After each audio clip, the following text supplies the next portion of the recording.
Oh, great Scott! You've walked in on me reading my own work on the origin of species, tooting my own horn as it were.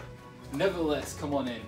I'd like to talk to you today about the importance of citizen science and programs like the City Nature Challenge. But first, I think I'd like to share a story with you about my own life. People always come up to me and they ask me, Chuck, how did you come up with your hypothesis, the evolution by natural selection? Well, it all started on a bright winter's morning in the year of 1831 as I and other scientists set out on a 5-year expedition around the world.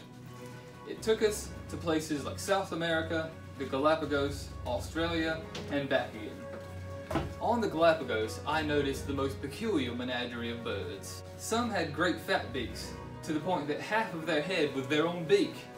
Some had long skinny beaks like tweezers. Then, back in England, a scientist told me that all of these birds belong to the same family of finches. And I thought, now how could that be? That's when I thought, now what if, and hear me out, what if some of these finches had flown over from mainland South America to the Galapagos? Once they were there, the finches with large beaks could eat more seeds than all the rest, and the tweezer-beaked birds could eat more insects than all the rest. These birds had more offspring, which looked a lot like themselves, of course, and so on until you had many different species. And that is what I called evolution by natural selection. Science has changed a lot since then. For one thing, my finches were not actually finches at all. They were in the tanager family.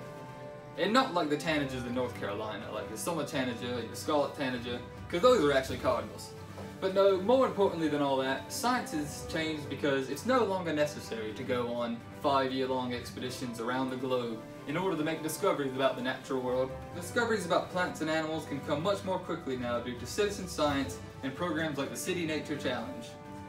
With the click of a finger, scientists can observe where animals have been seen all around the world, and in doing so, can begin the first steps of the scientific method, all without leaving their desk.